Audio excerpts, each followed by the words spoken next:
Good morning students. आज हम unit number 5 का क्वेश्चन नंबर 5 पढ़ेंगे।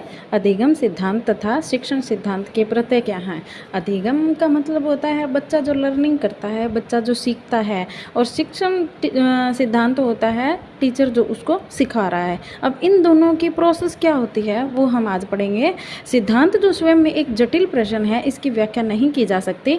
विनफ्रेड हिल ज्ञान के क्षेत्र की क्रमबद्ध व्याख्या को सिद्धांत मानता है। सिद्धांत के 3 कार्य है: ज्ञान तक पहुंचाने का अधिगमन, और ज्ञान के अपार भंडार को सामान्य रूप से व्यक्त करना, और अधिगम की क्रिया क्यों तथा कैसे संपन्न होती है इसकी व्याख्या करना। अब इसकी अवधारणाएं कौन कौन सी है। सबसे पहली अवधारणा है अधिगम शिक्षण द्वारा उत्तेजित होता है। मतलब एक टीचर बच्चे को जो सिखाता है, अगर उसकी जो प्रक्रिया है वो प्रभावशाली होगी तो उसको बच्चा है वो अच्छे से सीखेगा। इफ़ेक्टिव जो टीचिंग है वो बच्चे को सीखने के लिए क्या करती है, उसको उत्तेजित करती है।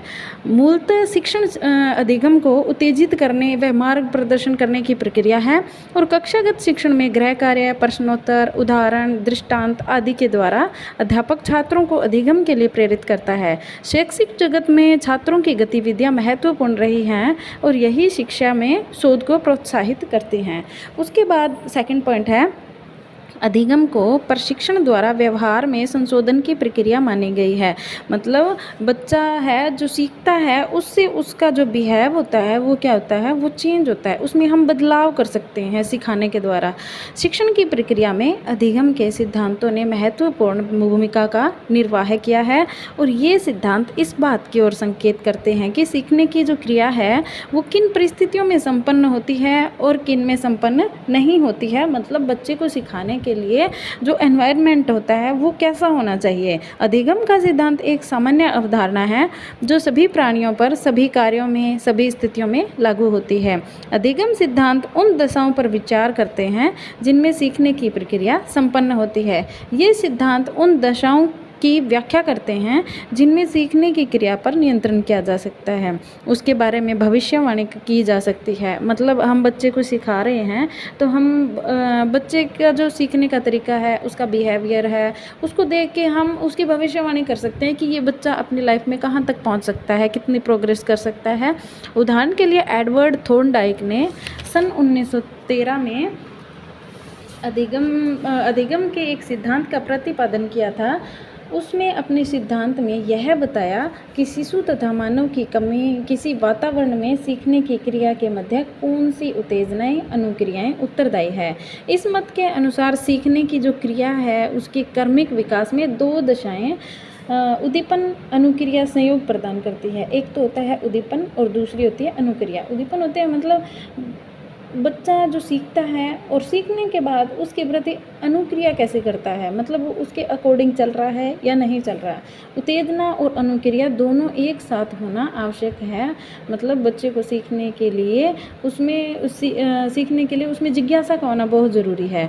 अनुक्रिया सीखने वाले के संतोष तथा पुरस्कार प्रदान करती है, और थॉर्नडाइक का सिद्धांत है वो अधिगम के सिद्धांत की व्याख्या करता है।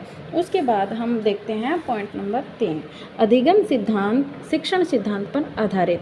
मतलब जो लर्निंग की जो प्रोसेस है वो किस पे डिपेंड करती है, वो टीचिंग पे डिपेंड करती है। शिक्षण के सिद्धांत अधिगम के सिद्धांतों पर आधारित होने चाहिए, और शिक्षण के सिद्धांत अध्यापक के व्यवहार और छात्रों पर उसके प्रभाव की व्याख्या करते हैं। मतलब जो टीचर पढ़ा रहा है उसका खुद का बिहेवियर कैसा है, वो बच्चों को के लिए बहुत इफ़ेक्टिव होता है। किसी वातावरण में अध्यापक का व्यवहार केवल एक पक्ष है, और इसके अन्य पक्षों की छात्रों का पक्ष प्रबल है। सीखने की क्रिया पशुओं में भी होती है और व्यक्ति में भी होती है। इन क्रियाओं में अध्यापक नहीं होता है, और विद्यालय में आने से पहले बच्चे काफ़ी कुछ सीख चुके होते हैं। मतलब बच्चे स्कूल में आने से पहले उनके जो पेरेंट्स हैं वो उनको काफ़ी कुछ सिखा देते हैं। प्रौढ़ व्यक्ति शिक्षा प्राप्त करने के बाद भी जीवन भर सीखते रहते हैं। मतलब ज़रूरी नहीं है कि सिर्फ एक बच्चा छोटा है तब तक उसको सिखाया जाए।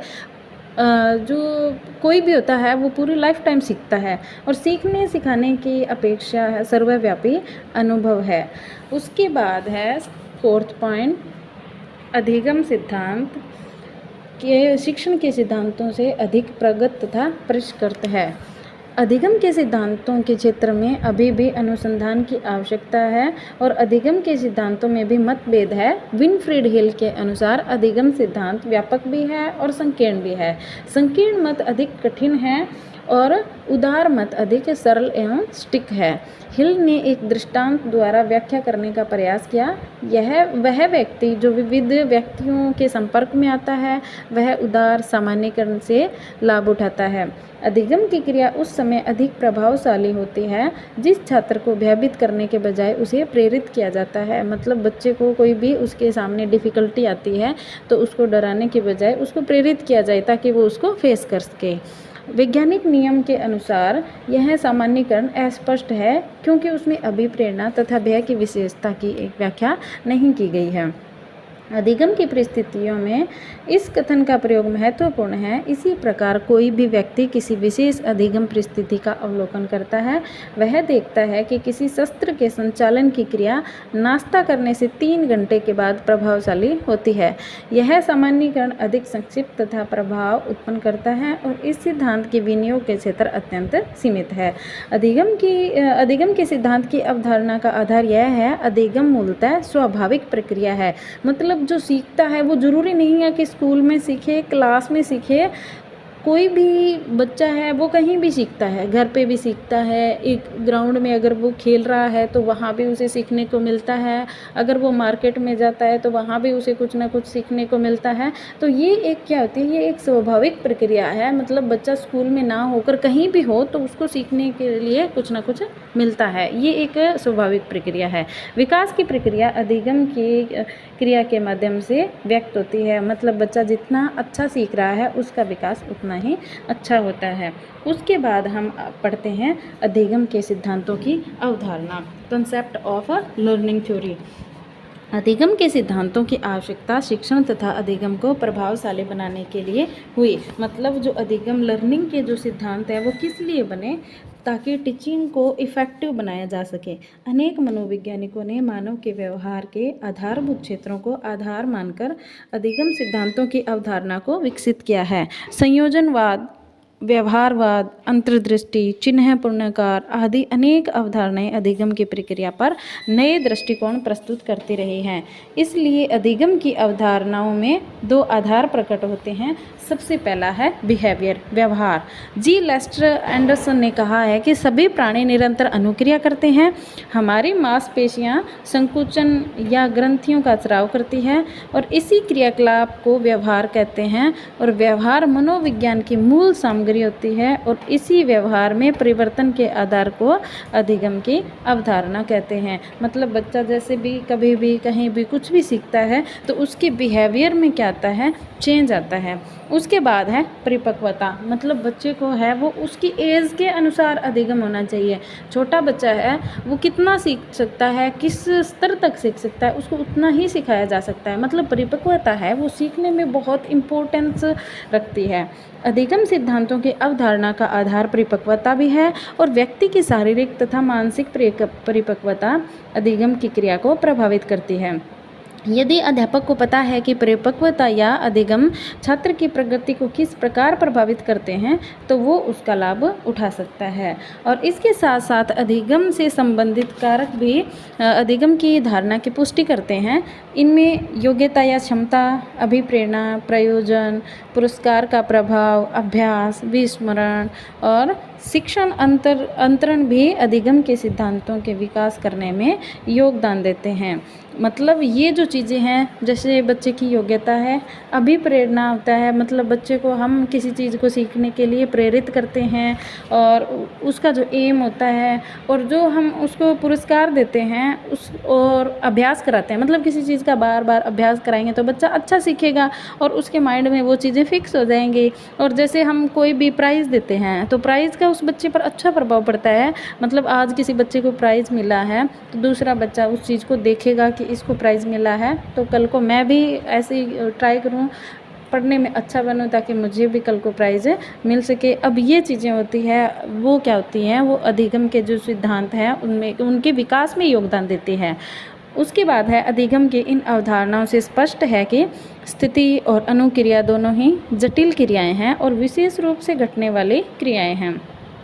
अधिगम के सिद्धांतों की अवधारणा में घटनाओं के पारस्परिक संबंधों की व्याख्या करनी चाहिए और व्यक्ति को अधिगम के लिए प्रेरित किया जाना चाहिए। मतलब जो प्रेरणा होती है वो सीखने में सबसे इम्पोर्टेंट योगदान देती है। उसके बाद है अनुक्रिया परिणामों में परिवर्तित होती है और इसमें अभिप्रेरणा की भूमिका महत्वपूर्ण रहती है। जैसे मैंने अभी बताया आपको कि जो सीखने में है सबसे महत्वपूर्ण जो रोल होता है वो अभिप्रेरणा का होता है। मतलब हम बच्चे को कोई भी लक्ष्य प्राप्त करने के लिए उसको क्या करते हैं, उसको अभिप्रेरित करते हैं, तो वो सीखने के लिए क्या होता है, वो जिज्ञासु होता है। उसके बाद है अधिगम के सभी अवधारणाओं का जो केंद्र बिंदु है वो होता है समायोजन। अधिगम के सभी सिद्धांत न केवल व्यक्ति को अपितु अधिगम की क्रियाओं को प्रभावित करते हैं और अधिगम के सिद्धांत व्यक्ति के संघर्षों को शांत करते हैं, इच्छाओं की पूर्ति करते हैं, लक्ष्य की प्राप्ति करते हैं और संवेगात्मक अस्थिरता को शांत करते हैं।